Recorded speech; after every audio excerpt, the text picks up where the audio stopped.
I went on a bit, but I wanted to just welcome you.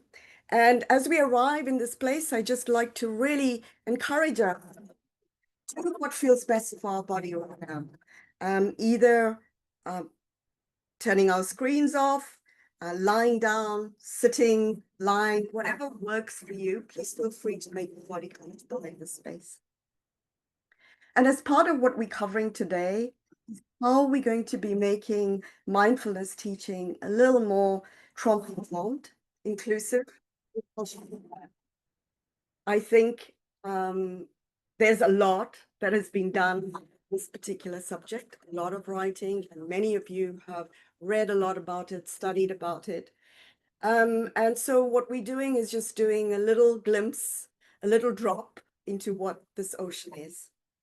But before we begin, I want to acknowledge and honor the roots of mindfulness practice, acknowledging both its Eastern, indigenous, and contemplative spiritual origins. I also want to acknowledge the way it's been adapted around cultures for all mutual benefit. And I want to honor my ancestors and your ancestors and all our lineages and communities that have held you and have held me in healing. And I want to acknowledge that we all belong united to this earth that we all live on.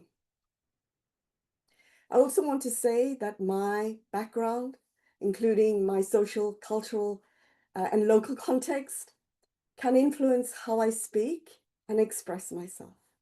And at times, this may cause unintentional harm. I'm really open, and I think the rest of Bamba are too, committed to feedback and to learning and changing. So if you notice anything that feels dissonant for you, please share them and share it with me directly. And before I start, I just wanted to check, is there anything today that you would like to offer to make our space more comfortable for you today? If there's anything that you would like to offer before we officially start that can make the space more comfortable for you, please just drop it in the chat and we'll try to honor that.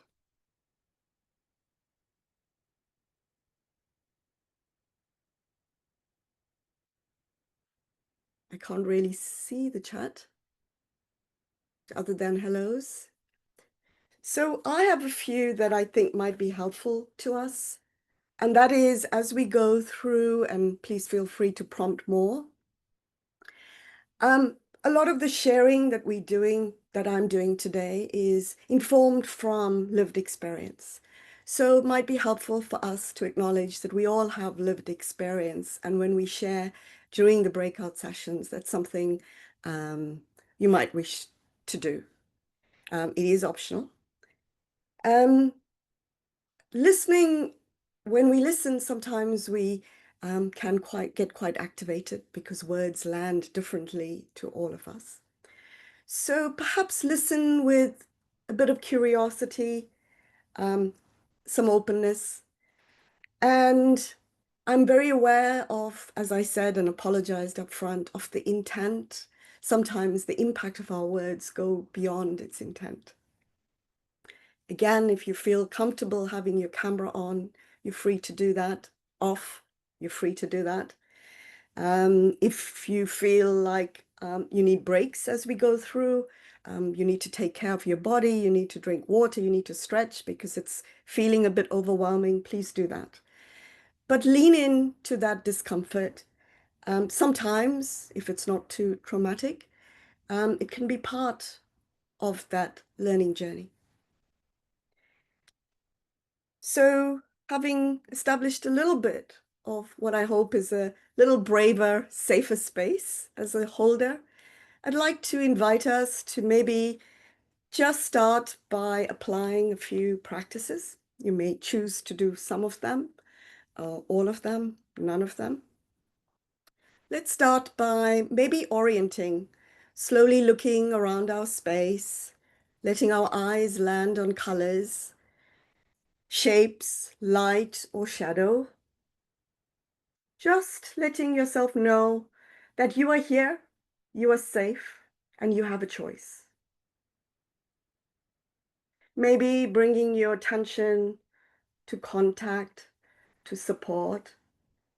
Maybe it's feeling the touching of the ground, your back supported by the chair, or just resting your hands evenly. You don't need to feel calm, just notice. Where do I feel a little bit held today? Just noticing. You're welcome to add a little more of movement if that feels good. Rolling your shoulders, stretching, or touching your ears. All of this is an invitation. And as we settle our nervous system, you're welcome to close your eyes, soften your gaze, or keep them open. Whatever feels most supportive right now.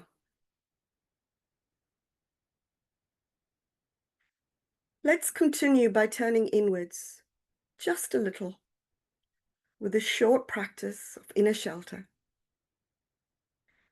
Feeling your body, feeling comfort in your body, wherever that may be, in the sitting, in the lying. Maybe it feels welcome to wrap your arms around yourself or place a hand on your heart or belly, offering yourself a moment of kind touch, a kind connection. And how might it feel to have a shelter within, a space inside you that feels like steadiness, rhythm, warmth, or color?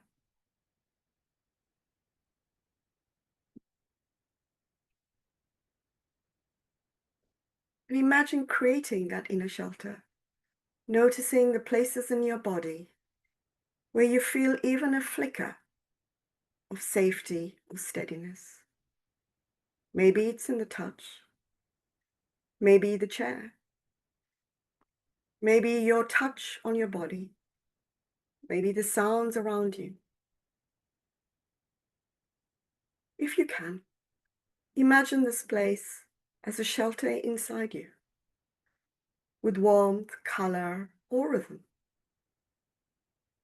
You don't need to stay there. Just know it's available when you need. It could be anywhere, in your breath, your spine, your feet, or nowhere at all. And that's okay. And as you breathe, you may wish to focus on the breath, but only if the breath feels like a friend today. If focusing on the breath feels uncomfortable, perhaps notice the sounds around you, the air on your skin, the rise and chest of your chest. No controlling, just being.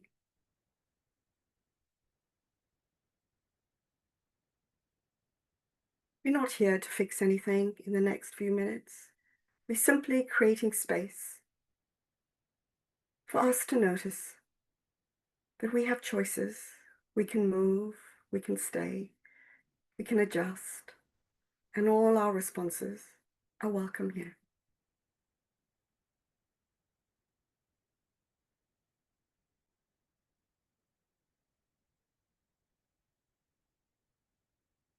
And knowing that that inner shelter we've created is available to us whenever we need during the session. And as we slowly come to a close of this offering, there's no need to rush back. In your own time, you might want to wriggle your fingers and toes, roll your shoulders, take a breath, press your feet into the floor, whatever works for you to come back to the present.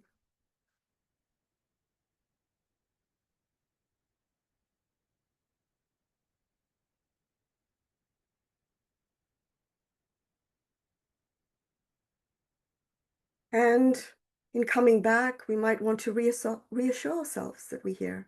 So maybe looking around ourselves more, orienting, rocking, humming, stretching, whatever makes your body settle today.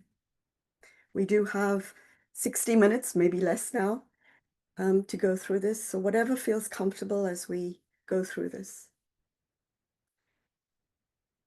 So I'm going to start sharing some slides now. And I may not be able to see the chat. So if there's anything coming up in the chat, Steph will let me know. Any cues coming up. Thank you. No problem.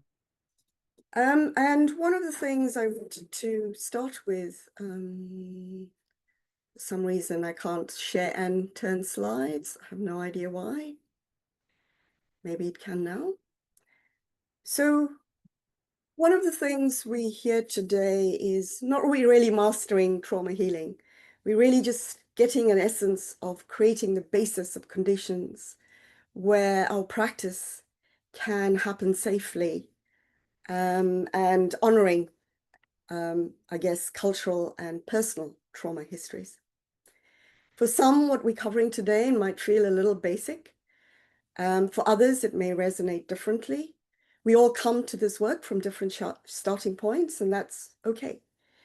But in order for us to learn and grow and move together today, we're going to focus a little bit on some of the foundational principles.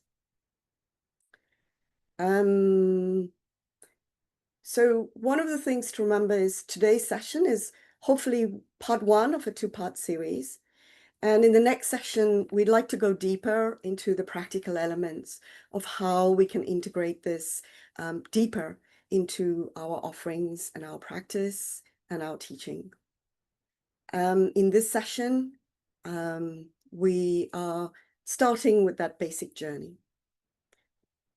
So as a starting point for us to begin, I wonder whether it would be helpful for us to actually understand what we mean by the word trauma and trauma-informed mindfulness. Let's take a minute to just reflect what that means for us. How do you understand or relate to the word trauma and trauma-informed mindfulness? As you have responses, please feel free to put them in the chat and I'll monitor that as well. Or Steph will read them out as they emerge. That's okay, Steph. Absolutely, thank you.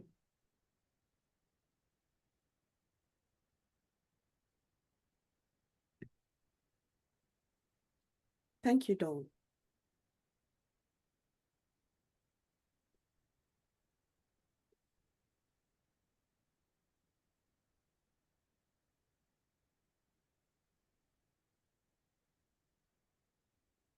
Anyone else?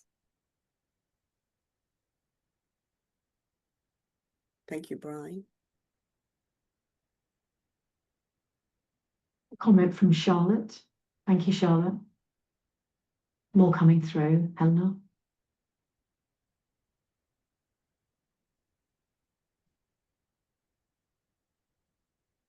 I think with what we're seeing, we can sort of wrap up the session now, right? Thank you, Laurie.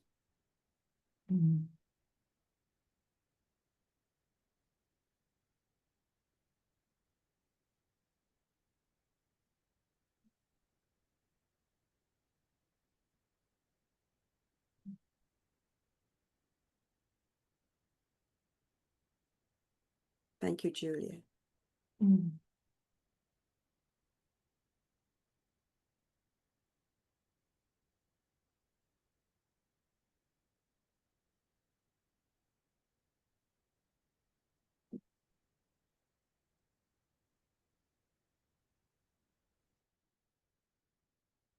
Thank you, Sandra, Rebecca. That's really useful. Yeah, just some more coming through from Nina and Debbie, Bridget. Thank you very much, Laurie, again. And it's good to know, Deborah, we've used Gabor Mate today a little bit. I think we've got it. So I'm going to move on because I think what we have is an encapsulation of it here. And what you could see is there are three different definitions that I've shared. And when we say trauma, there's no real single definition because each trauma can look and feel different depending on your experience, perspective, and the context. So, as we've said and you've mentioned, it's a response, not just an event, and it affects our well-being, our sense of safety, our agency, and of course, connection. And as Gabor Mate says, it's deeply, deeply personal. It's not what happens to you, it's what happens inside you as a result of what happens to you. And the UK Trauma Council highlights that it occurs when events are so intense that they far exceed our ability to cope, leaving long-lasting effects. And one of the things from what you've shared and what these definitions illuminate is that the trauma is not always visible. It isn't always tied to a single event, and it isn't something we can define in the same way for everyone. And I guess the starting point for trauma-informed mindfulness is recognizing its complexity and its deeply personal nature. It is complex and individual. And as I think it was Brian and Laurie who mentioned something, understanding it is a recognition that people may respond very differently to similar events. And as you yourself have alluded to, not all trauma is the same. It can differ in how it shows up, how long it lasts, and the systems that are involved. So in this slide, I've just outlined 4 types of trauma: chronic, complex, and persistent systemic. As we've seen, a single trauma, you can read that, it overwhelms a person's ability to cope, such as an accident, an assault.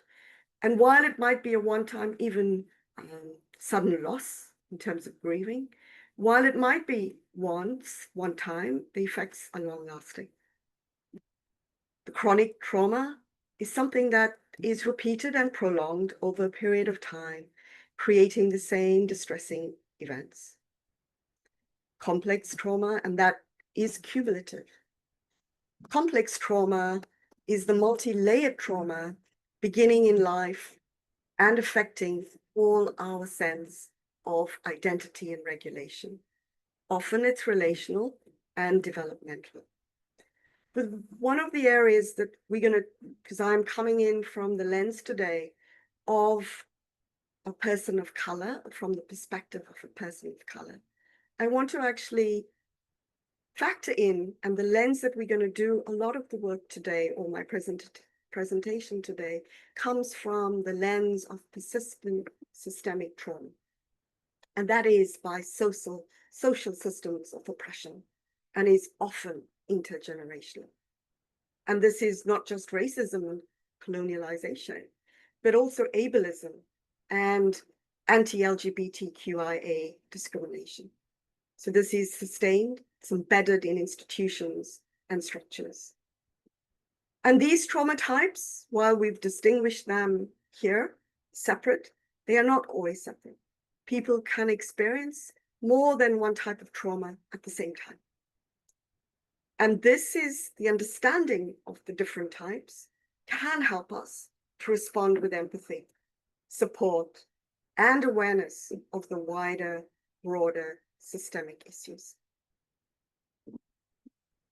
So some of you may have heard about Resmaa Menakem, and he says, his quote on the title of the slide reminds us that when trauma isn't recognized or addressed, it can become part of how groups of people are perceived, sometimes even mistaken for their personality in individuals, or as culture for groups of people. And we hear this sometimes in stereotypes. Black people are, Asian people put their head down. It can emerge in those, and so we assume those are culture when they could be just traumatic experiences shared intergenerationally. What the slide also shows is a progression from experiencing trauma to healing practices that move us towards awareness, regulation, and justice. So trauma is a once-off event or an incident compared to how we actually giving people choice, psychological safety, self-regulation, in some of the words you've used, agency.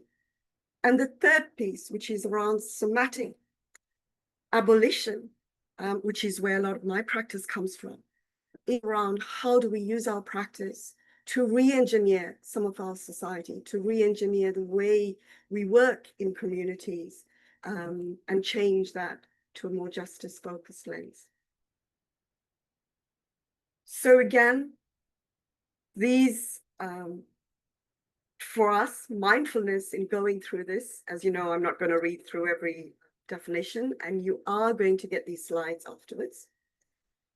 Trauma-informed mindfulness, while mindfulness is a great tool, but without awareness of trauma, it can actively activate people or reactivate. So trauma-informed mindfulness, as you've rightly shared in your chats, adds safety and adaptation to make these practices inclusive, and of course, more supportive. And while traditional mindfulness may emphasize detachment or equanimity, trauma-informed mindfulness acknowledges that safety must come before stillness, and that some practices that we consider silent meditation, that mindfulness meditation can be imbued in other forms, like art, like photography, like walking, like dancing, like music. And somatic abolition takes this further. It brings the body, the systems, and the racialized trauma or persistent trauma through, or as I said, a wider transformative collective healing. So it goes beyond individual healing, but more into processing intergenerational harm that processes through the body.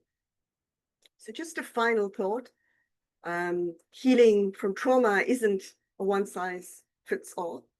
It requires us to think about tools and cultural awareness and space that, and social justice space, and the lenses that we come to our teaching and our practice that includes both individual processing as well as collective transformation. So things to think about are how can we use some of practices that might help racialized trauma as part of our introduction to meditation, to mindfulness, and so forth. I'm going to pause here if there's any questions, Stephanie, before I move on. Thank you. Yeah, let's just see what comes up. So if not, there's some input from you, I think, which is really maybe taking some time.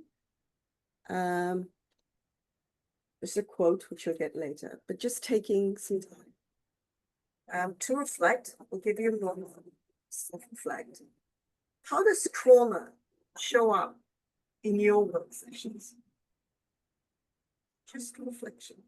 And when you're ready, well, maybe it's good to let's just take the full 2 minutes to reflect and note what that might feel for you. How does trauma show up in your work or sessions?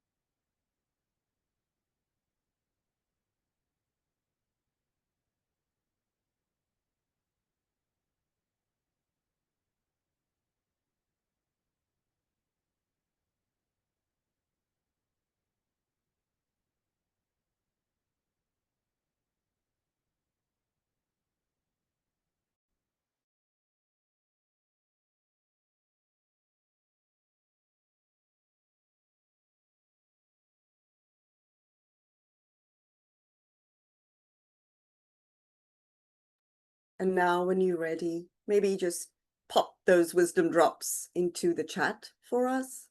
How does it show up in your sessions, work? They're starting to come through, Rehena, as well. We've got a comment from Bob.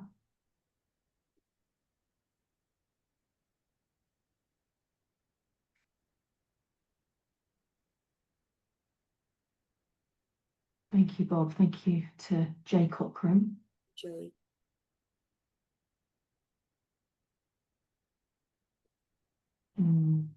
Thank you, Lizzie. Yes, thank you, Lizzie.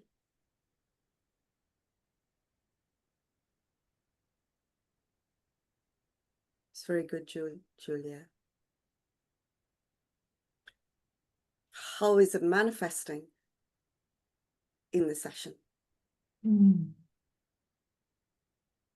Thank you to Dr. Sandra and Hayley. Thank you for sharing your own personal experience, Brian.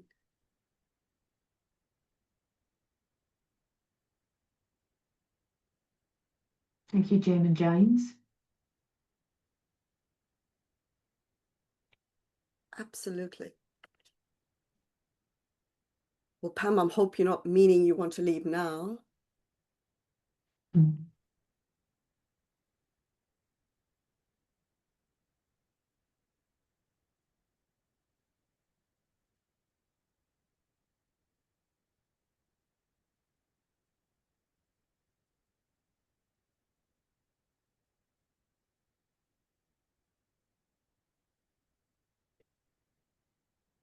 Thank you, Jackie, Marie, Chris. Lots of great, very good experiences coming through. Thank you. It's really wonderful to see you noticing, sharing, and identifying what is happening.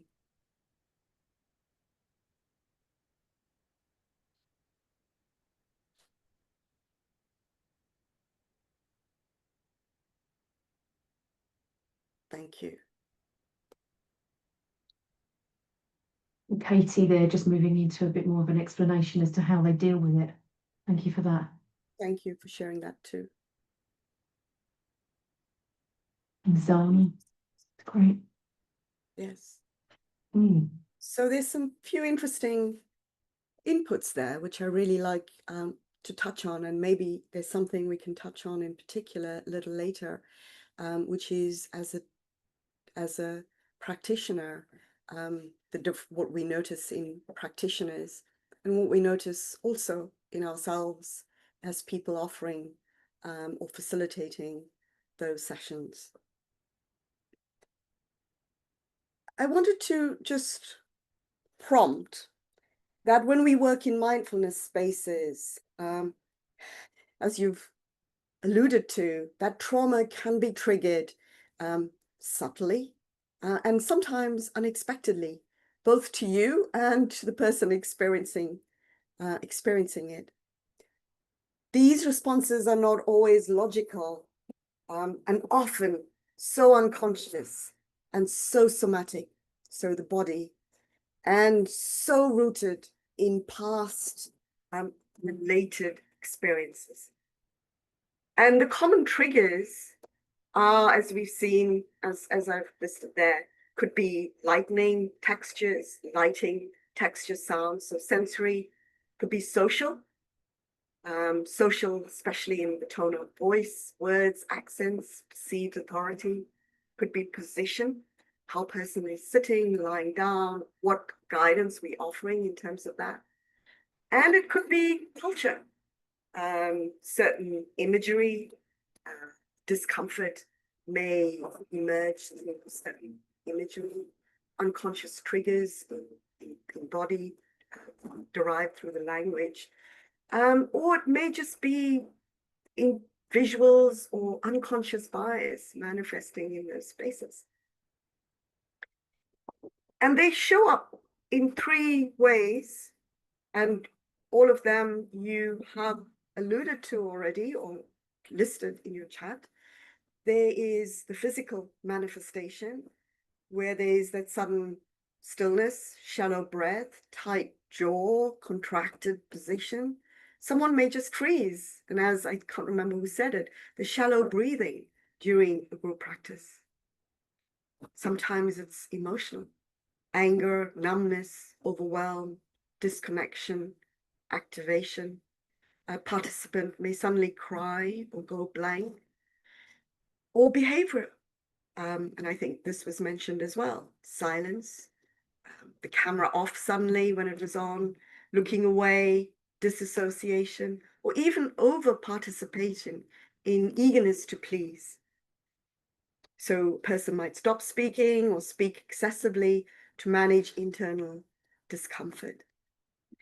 And one of the things as people offering, as facilitators, we can't always control every element of this.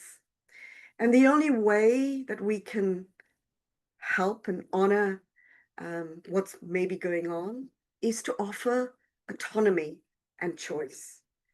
And to remember that these responses are not personal to us. They are protective for the individual.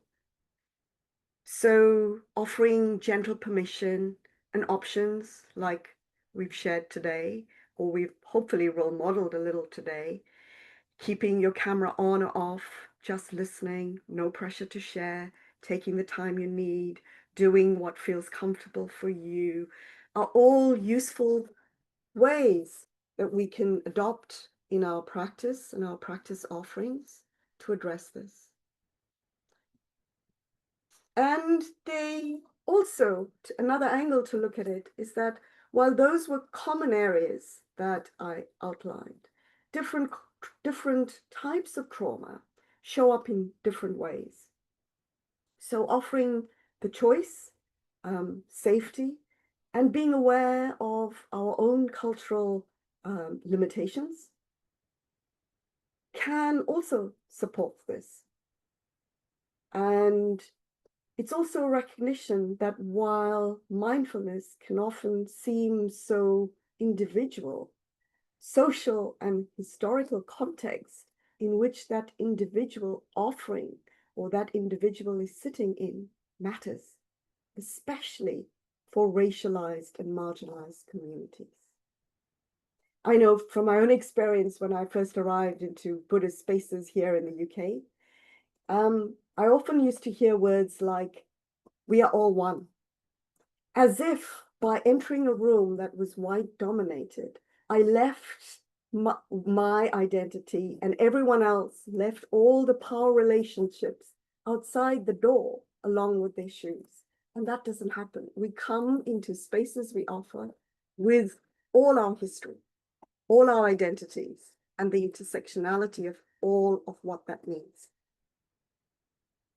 So in an acute trauma, which if we recall the definition, was like an accident or violence, those manifest in specific ways. I've tried to identify them into discrete options.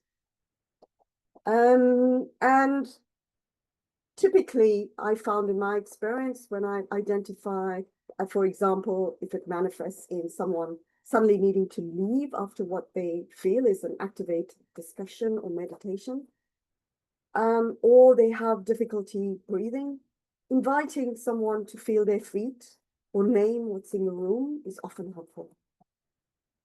For chronic trauma, when someone feels disengaged or checked out, offering some movement, shared rhythm as a group, some stretching, standing, walking meditation often helps. And for complex trauma, that disconnection that may not always be noticed. I find honoring a pass, I don't feel like doing this right now, and avoiding forcing participation, very helpful. And for systemic or intergenerational trauma, notice the sign of hypervigilance, tension, and recognizing that that might be linked to the power, the perceived power that we may hold as practitioners. Noticing, for example, silence or calm might mask discomfort or eagerness to peace. Starting or acknowledging the cultures and histories present can be helpful. I still, for example, notice my own hyper-awareness in white-led or institutional spaces, even those that feel calm and well-intentioned. Even after years of healing, that underlying vigilance remains, and it is exhausting.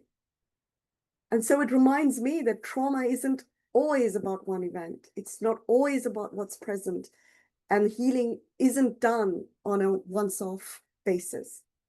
It's often something that we've learned to carry with us every day, that it's very difficult to let go of, to put that load down, no matter how much healing someone would have gone through, or recognition.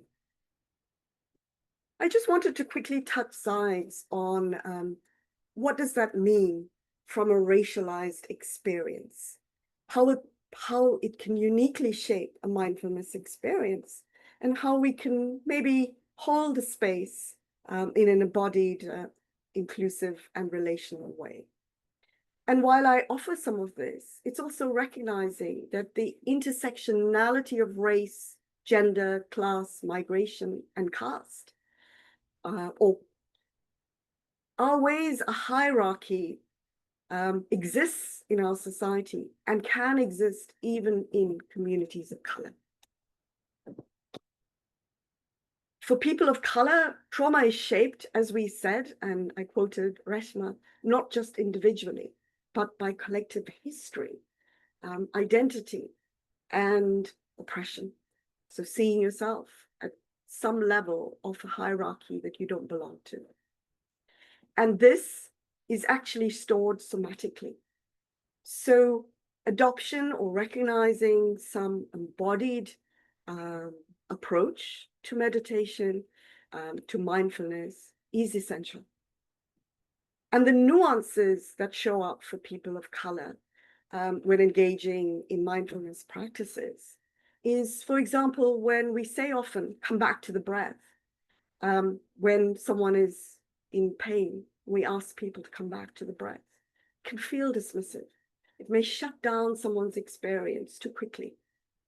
Not everyone experiences that silence in mindfulness as safe, or connecting with the body safe. And that individual context of history of the trauma and how the person relates to silence or inward focus is impacted by all the factors we've identified, including the presence of who we are as facilitators. When we focus on individual regulation without considering their social context, we ignore the importance that we bring to spaces, the importance of collective and relational healing. Some trauma experiences might look like calm or cooperation, but they actually coping strategies. A person may look calm while internally scanning the room for signs of danger. Saying I'm fine might be a protective mask to avoid being seen as angry or difficult, which is how we can codify a cultural experience. Sitting still might look like meditation, but it could be disassociation, a shutdown response. And for many of, like me, in white-centered spaces, and white-centered spaces aren't always where there is a presence overwhelmingly of people who identify as white, but it could be white-centered in its practices and how it's actually held. A lot of people of color code switch, and they mask the feelings so that it prevents being viewed in a particular way. And for myself, I notice I still do this, appearing calm and composed like now, while inside I'm scanning around, scanning for safety. And judging, am I doing okay? Is this landing? Are the messages I'm giving in a predominantly white led people who are predominantly white today causing harm. And this isn't ease. So while I might be appearing calm, this isn't ease. It's really protection. I'm trying to scan all your faces to feel safe. And so that's a reality many people of color carry into spaces, especially when that safety has been historically and systemically denied. I just want to share a personal example. I think it might have been mentioned that I come from South Africa, and I was involved in a period of intense political activism. I was labeled a terrorist, and I experienced the state violence directly, violence carried out against my body. And because of that, when I re-entered the mindfulness space or through Buddhism, I found I couldn't do it. Being still did not feel grounding. It felt threatening. My nervous system did not associate stillness with peace. It associated it with danger.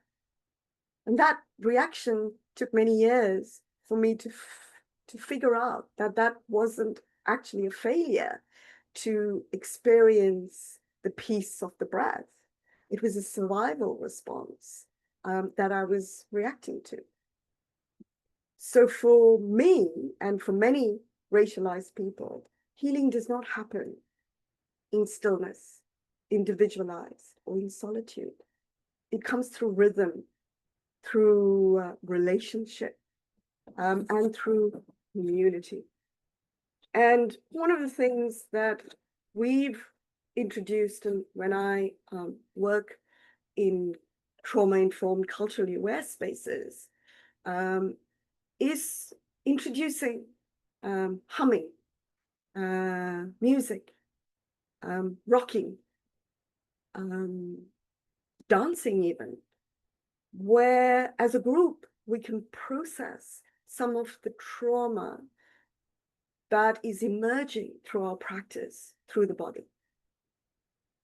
So the trauma-informed practice that we offer is not concerned with rescuing, fixing, healing, and problem solving. It's actually about forming connections so that in our practice, not just we, but we enable people that are attending or experiencing a practice to reconnect with themselves in the best, safest possible way. That enables them then to connect to us, to families, to communities, and to experience and add value in the society we all belong to.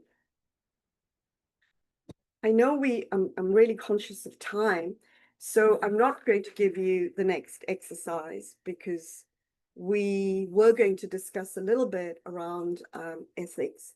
So I'm just going to go straight into an overview of it so that we can still take questions.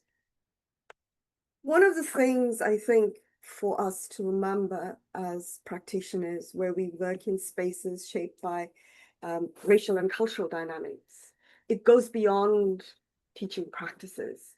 It's about awareness of identity, power, and harm. And as facilitators, it's checking who we are in the space. What power do we hold? What are our blind spots? And sometimes that activation that comes when someone shares or experiences doesn't go the way we expected our session or practice or whatever we offered to go, they become activations. And so it's how can we lean into those areas of discomfort with curiosity rather than judgment so that we can learn, we can improve, and we can offer that option to connections. The racial trauma is again about acknowledging racialized pain and recognizing that healing doesn't look the same for all of the groups in different cultures. And sometimes the helping can feel like control if it becomes a way of fixing. And then assuming that silence is neutral, or that as a practice, what we offer is apolitical, is harmful. I think I mentioned earlier about how when we enter this space, we enter it with all of who we are and all the historical, social perceptions that come and are attached to who we are when we enter this space. So it's recognizing that for ourselves and for others, and offering choice, multiple entry points, naming and sitting with discomfort that emerges in our practice sessions are important. And recognizing again, silence for some may be grounding for some people, but for others, it has been used to dismiss, erase, or protect dominant comfort. So check those assumptions of safety, of offering multiple ways in, assessing that our spaces are not neutral. Power exists, especially when we are in a teacher-student or facilitator-participant dynamic. And being aware that sometimes unconsciously we come with language that is socially dominant, being aware of how our microaggressions, tone policing may emerge.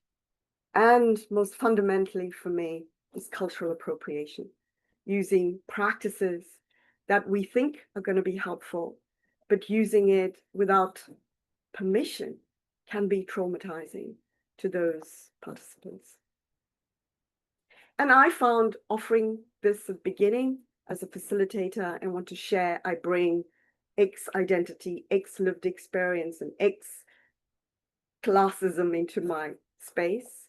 And I'm committed to learning and seeking feedback, offers the vulnerability for people to express what they really need. And there's a whole lot of examples, and we've come through them. I've touched on them at different times, is how we respond to power dynamics in a mindfulness situation or in any situation. Pushing through the discomfort so that we are the best in the class, or avoid being difficult, appearing engaged but disconnected, overly objective, self-censoring oneself, code switching, trying to find out what the rules in this situation is, language, tone, or expression to just fit into the norms, being hypervigilant, shut down, minimizing our experiences. All those things actually happen. So just being aware of that. And some of the things I think just as practitioners to be aware of, our commitments as ethical considerations, is really being first and foremost doing no harm, including understanding how harm shows up individually and systemically. So systemic trauma can't be breathed away. Mindfulness practices are not enough without naming the context we are all navigating. Trauma awareness, an adaptive practice, recognizing when and being aware when people and participants are shutting down, using, as we said before, inclusive invitational language, and then offering multiple anchors. And as practitioners, teachers, and facilitators must acknowledge the power dynamics in the room, especially from those we benefit from. So it's really around maybe not openly acknowledging it, but being aware of it. And adopting some humility, especially when we navigate identities different from our own. Because the essence of that humility is when we try to do no harm, when harm happens, we pause to repair. And then finally, knowing our own limits. We are not therapists, we are facilitators. We must be trauma aware and identity conscious, not experts in trauma. So engaging in regular supervision or consultation, especially with peers who can challenge and support our own blind spots, preferably not someone like me that looks and sounds and acts like me, because that way we can't lean into our blind spots. And I think there's an active commitment to ongoing learning around trauma, around how they emerge, and leaning into how it actually comes up in our practice is important. But most importantly, it's building our support systems with one another, with our supervisors or creating supervision, and creating a network that can help us lean and learn from some of these areas.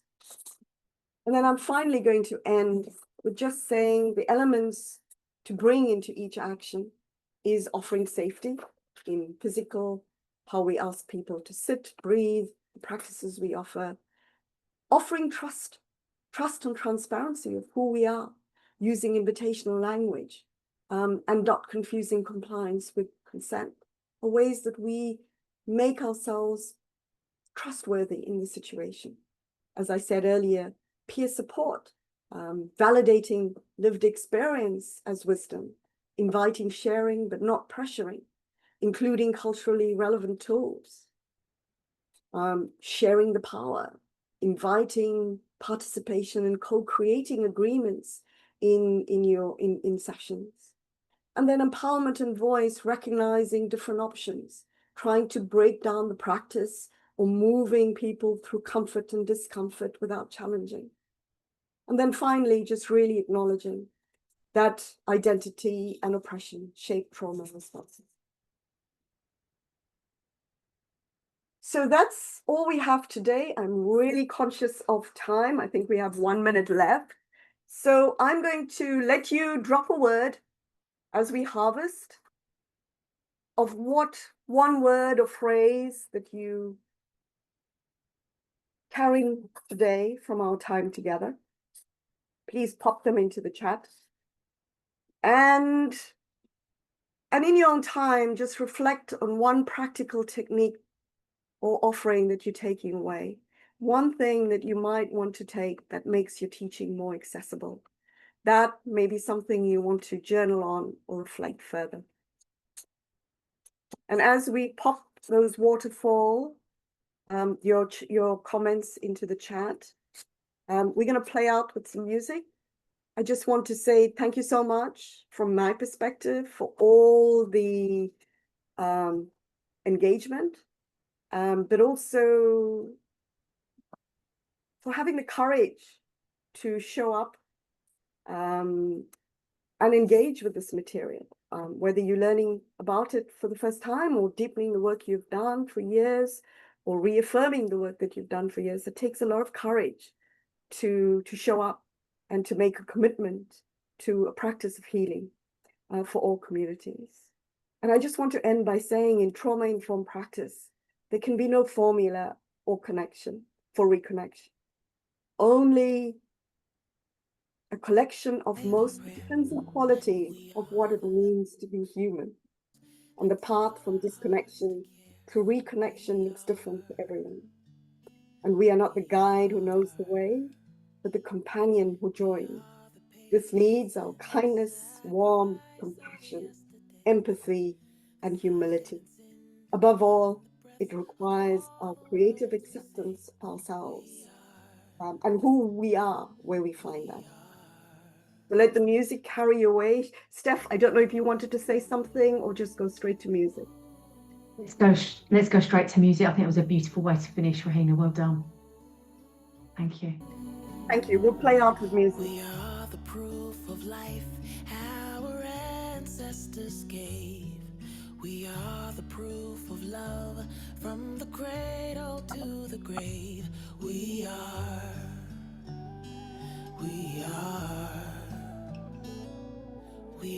the best of struggles that we won't have to bear.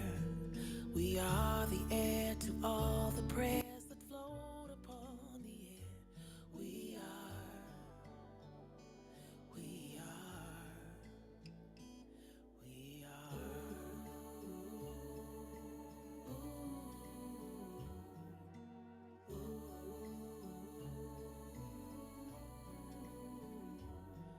We are the seed.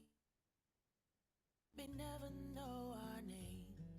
We are the piece of people that won't bow their heads in shame. We are.